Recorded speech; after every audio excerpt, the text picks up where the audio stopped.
When we are children, we often get asked the question, what do you want to be when you grow up?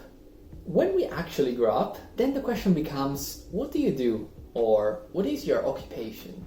Behind these questions, there is always the hidden expectation of receiving a single, precise answer. But what if you like 10 different things? They are all of equal importance to you, and you don't like to be identified simply with a single job, a specific profession. Today, I want to bring you with me in the colorful world of multipotentialites, where specialization is not the only option, and where you can answer the question, what do you want to do, with 10, 20 different things. Throughout the years, I've noticed a pattern in myself that repeats at variable time intervals. Basically, I become interested in something and start diving in that area. I try to gather as much information as possible. I get my hands on experience, but then I get to the point where it starts to get bored. I move to something else, sometimes totally unrelated, that looks even more interesting. I spend a lot of time trying to learn the basic and to get an overview of the main aspects of that area. But then again, I start to get bored. Of course, there are things that have remained constant in my life, like my passion for sport, but there are many other interests that come and go, some more quickly than others. For instance, in my case, photography and video games.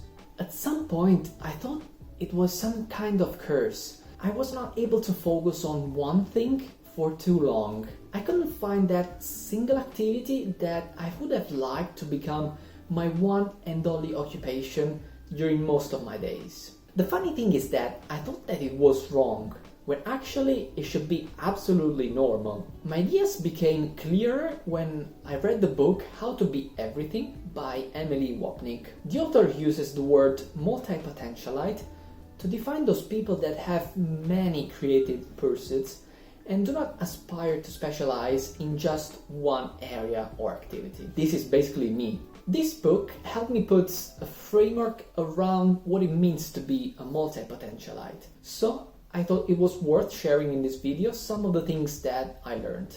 First thing first, the notion of being highly specialized and having a narrowly focused life is the result of our modern culture. In our mind, we have this idea that we each have one great thing we are meant to do, and that the goal is to find our true calling. Well, it was not always like this. For instance, during the Renaissance period, it was considered the ideal to be well-versed in multiple disciplines. A perfect example is Leonardo da Vinci, one of the greatest minds in the history of humanity. While his fame initially rested on his achievement as a painter, he made substantial contributions in anatomy, civil engineering, hydrodynamics, geology, optics. He was definitely a curious person. The second thing to know is that there are actually many advantages to being a multipotentialite. One is the great ability to synthesize ideas. That is,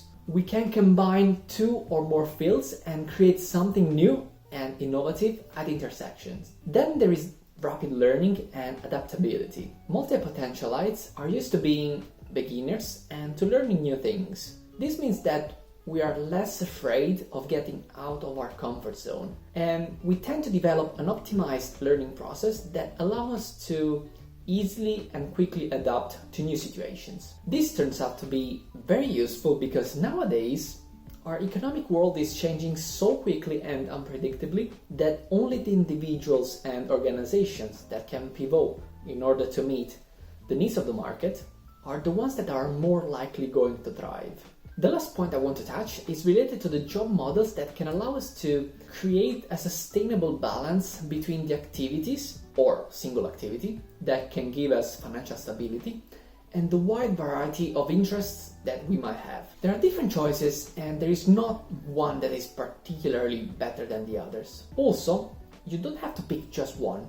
You can mix them according to your needs. The first choice is to have a single multifaceted career that allows you to be involved in different activities, projects, roles in a variety of fields. The second is to have two or more part-time jobs that you alternate on a regular basis. The third approach is to work on a specific sector for months or years, then to move to another, stay for a few months or years, then change again, and so on. Finally, the fourth choice you can make is to have a single job that gives you enough interesting challenges, financial stability, but it also leaves you enough time to explore and cultivate all your other passions. And this last approach is the one I decided to follow. My job satisfies my intellectual curiosity in a specific field, which is artificial intelligence, but it also gives me enough time for all other interests I have, like sport, art, cinema, reading, and in this way I've found my own balance between all these elements that keeps me happy. Alright, I hope that now all those people that are feeling a bit alone and lost because they haven't found their true calling yet, understand that they have a much better alternative that suits them more, which is choosing not a single specific path, but a multitude of different paths to follow in parallel. And yes, they can definitely coexist without causing any problems to your future careers, whatever you want them to be. With this, I want to conclude this video and wish you a wonderful day, whatever you're doing and wherever you are. Ciao ciao!